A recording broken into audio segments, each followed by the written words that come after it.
The Fargo Five, I'm Conrad Fargo. This is the city of frost and fire. You will discover the authentic stories of the extraordinary people that define our north of normal metro.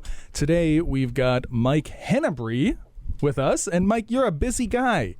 Tell me, thank you for finding the time to come be with us. I appreciate that. Oh, thank you for having me on. Tell me, how did you get to be just so gosh darn busy? What happened in your life? I have a problem saying no. Yeah. Is that, tell me about that. So how far back does that go? That goes back, I would say, started, I was actually at Wheels Incorporated. I was one of the salesmen and sales manager there. Yeah. And there was a group that wanted to do a muscular dystrophy motorcycle ride benefit. And we got involved in that. And progressively, I think by year 3 or 4, I was running it. When was this? That would have been from 2000... Well, actually, probably 1999. We did it for 20 years. Wow. So, and that was the first time you couldn't say no. That was, yeah. Who approached you? It was a group of motorcycle dealers. So Wheels was in it, University Motors at the time. Now it's U Motors. Bob at Maz Cycles, Rick Roney. There was a Boss Haas dealer over in Dilworth. So it was the 4 of us that did this. And right. What were you doing at the time? Selling motorcycles, snowmobiles. So that's kind of your origin story. Is you're a motorcycle salesman? Big toys, toy sales. Toys for big boys. Yep. All right. And then, so you're a motorcycle salesman, and I really want to paint the picture because this is how you got to be such a busy guy. Somebody comes to you and they say, "We've got a benefit." Like somebody came to you, they sent you an email. When was the first time you heard about it? How did it become your thing? How did that happen? Well, it was just the 4 of us getting together and having meetings and drinking a few beers and talking about the run and putting things together. And it's just as everybody's life gets busier, people like to do an event for a little while, but they don't want to do it forever. So this was somebody else's baby. Originally, it was somebody else's baby, and then I just kind of picked it up and ran with it, and progressively, just a lot of fun, just great times, meeting all the people and organizing and I just always like to kind of stay more in the background. Okay. And just let the event go on. And so they came up to you and they said, "This is yours now," or how did it come about? Let's say I want to become Mike Hennebry, right? I don't like where I'm at in life, and I want to. So the next thing I'm going to do is I'm going to go find Harley Davidson. I'm going to start working there, right? And then I want to be the guy who runs the event. How did that happen? They chose you. You chose them. It's because you were drinking the beers. What was it that was a part of your life that got you to be in the position? I think the biggest part of it is just the need and the want to help the community, and philanthropy is something that's important to me, which is why I got into the Shrine. Yeah. And, I don't think it's somebody that, you can write it down on a piece of paper and like, okay, how do you become this person that organizes these events? You have to get involved. You have to play a part, and decide, are you that person that can manage all of the different pieces and components of an event like that? So it really started with being a philanthropic person. How far back does that go? It would have started with the MDA, really, back in 99. So I would have been about 24 then, 25. And you were still a motorcycle salesman at that time? Oh, yeah. Yep. Okay. And what inspired you to get into, so before you were 24, when you were 23, you didn't do any philanthropy, right? Nope. And we get a lot of people who come from nonprofits, and I have a hard time. So, I have quite a few businesses I run. I'm a busy guy as well. And one of the things that I do, and I pride myself on being able to do, is like boil things down and understand the moving parts and like the business model and like what are the incentives here? Like what is it that's causing people to act this way or engage in this behavior? And I've had Phil Kirby on. What's his name? Oh, no, I'm messing it up. I'm bad at names. That's why I print them out when people come on. But the Do Good guy, I had him on, and it was a tough nut to crack. Yep. Because I don't think that I quite get it. And so to me, I'm like a dog with a bone. I want to chase this one down. Like where does the urge to give back come from? Or where? Well, a lot of it's family. You know, my wife is an individual that gives back a lot, volunteers a lot of time. Yeah. Something that probably got ingrained in me something that I saw, through growing up was an uncle of mine who was he was like the uncle to everybody. Huh. Everybody called him Uncle Dale. Okay. It didn't matter if you were family or not. And the guy did a lot in the community. He was a small town farmer. He was, if there was anything going on, whether it was Easter, or the local parades in town, he was always actively involved. Always 4th of July. The guy used to spend $10,000 on fireworks just to do a fireworks show at the park. Wow. It was low, it was loud, and it was fast. And it was absolutely unbelievable. But this guy did this all out of the goodness of his heart. And, as you grow up around that kind of stuff and you get into the, I grew up in Fargo Moorhead, so a little harder to, to be that big of a character in Fargo, so. It was at that time. Your uncle was in Fargo, or No, he was in a smaller town? He was northwest of Minot, so small town. Yeah. And so he got to be the most generous guy in the small town northwest of Minot. Well you think known. maybe that's why he did it? But then you're emulating that in your own way. You said that was inspiration to you. Yeah. So it's it's a kind of culturation. Like you get giving back and getting involved in the community, and you talk about meeting people, meeting friends, building relationships, things like that. That's how you do it.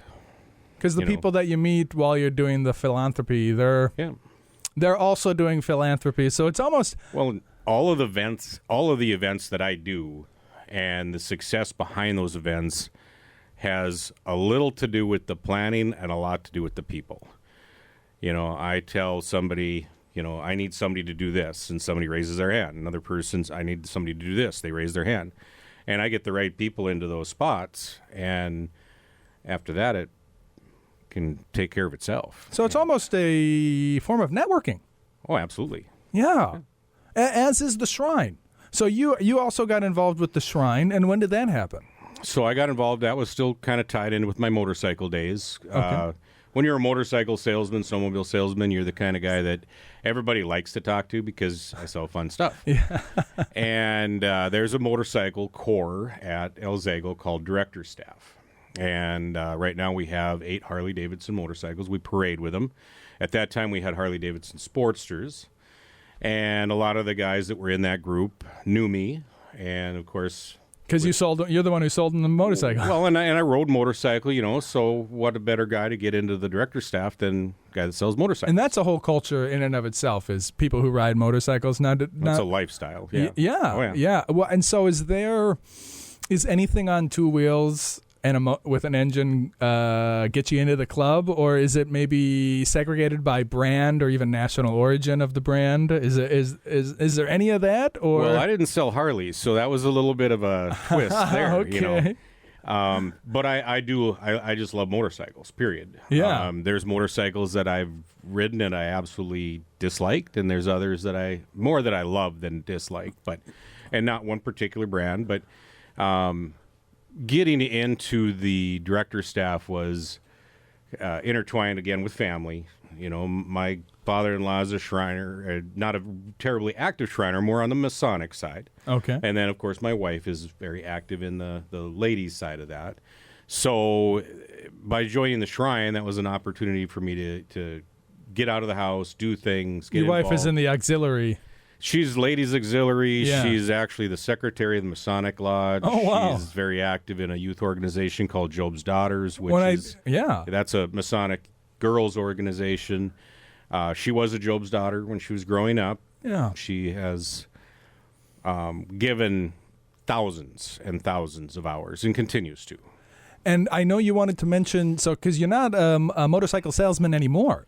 No, I'm actually a mortgage lender now. Yeah, well, MLOs, I know about 50 of them. I'm a realtor at Berkshire Hathaway Home Services Premier Properties. Every time I say I'm a realtor, I have to mention the brokerage's name. You know how that goes. Absolutely. So I know the life of MLOs. How did that tie in to the Shrine and into everything else, or did it at all, or how long have you been doing that?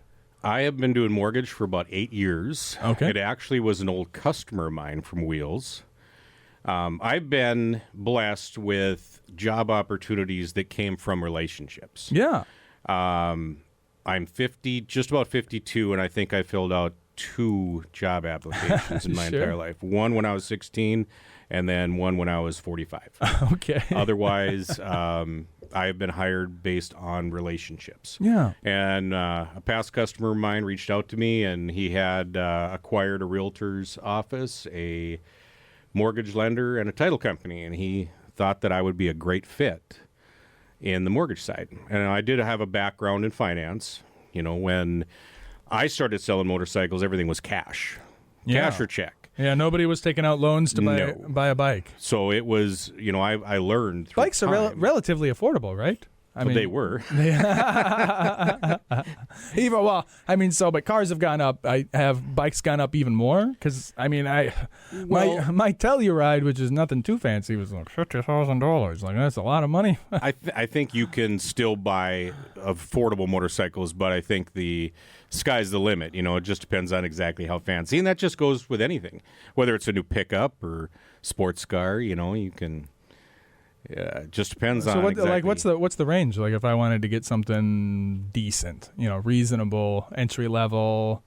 Oh, you could spend a few $1,000s now if you just look at a used one. Sure. You know, I mean, but you could go into the Harley store, and I'm sure you could drop $60,000. Can you really? Oh yeah. So with the luxury cars, the bells and the whistles are a little obvious. The engine is stronger. The interior is much nicer. This is just two wheels and is the engine so much better pushing those two wheels around? It's all about sex appeal. It's all about horsepower, paint, whether it's chrome, blacked out, you know, gorgeous, absolutely gorgeous. The stuff that they've done, you know, I've been out of the motorcycle business since 2015, but, you know, just seeing what they've done factory-wise, you know, to the custom features that you can get on a motorcycle today are amazing. Yeah. Okay. All right. So you are doing with the Shrine, and I think that's going to be the next segment, unless there was more about your past that you wanted to mention or being a mortgage loan officer and how that's shaped you and changed you at all. Well, being a mortgage loan officer at Town and Country Credit Union, I guess that just kind of gets you a little bit, more so out of my normal realm. But I do enjoy the fact that, you know, doing 21 years of selling something that everybody wanted but nobody needed, you know, everybody left with a smile on their face. Yeah. Everybody needs to live mortgages somewhere. isn't too different. It's a lot slower pace, you know. But, you know, helping somebody get the keys to their new home, helping somebody save money, and at the end of the day, they get the keys to their new home. It all comes down to the keys. Yeah. You know, I've had people walk into my office more times than I can tell you, and they say, I can't buy a house. You know, and I'm, you know, you're thinking, well, why are you here then? Yeah. You know, and I get done with the application, and they're out shopping. And they're like, really, I can buy a house? Yeah, you can buy a house. Yeah. You know, all I can tell you about mortgage and buying a home is you have to do the application. You have to sit down with a good mortgage lender, and you have to take the opportunity to find out, am I ready? What do I need to get ready? That type of thing. Yeah, you won't find any disagreement from me, obviously. It drives me crazy. People will walk in to an open house, and it's like, well, you been pre-qualified? Nah, you know, I'm going to wait on that. I'm going to do later once I've found the house that I want. And it's like, getting pre-qualified doesn't cost you anything, doesn't obligate you to anything. Nope. Just do it. Everybody's like, well, I'm going to get that ding. You know, you're going to pull my credit, I'm going to get that ding. That's one of the worst things people can do. Because I always say, you know, time is your friend, you know, when it comes to this kind of stuff. The worst thing being waiting. Yeah. Well, you don't know what you don't know. Exactly. I have a lot of people that come in and they think they know. Yeah. Yep. You know, they need to have somebody help them navigate the financial side of the transaction. And you know what? And this is what I say. I say mortgages is a whole. I don't know if I can say the word. It's a whole profession. Like, because I'm a realtor, I know a lot about the process, but I'm a generalist. I don't tell myself what I'm pre-qualified for. I go to a mortgage guy, and I know what I'm talking about. Who are you to think that, you know what I mean? Go get pre-qualified, right? Like, that's, yeah. So I 100% agree with you on that. Well, that is all the shilling I think that we've got time for. Let's jump out, and when we come back, we'll have Fargo Fun. So don't go nowhere.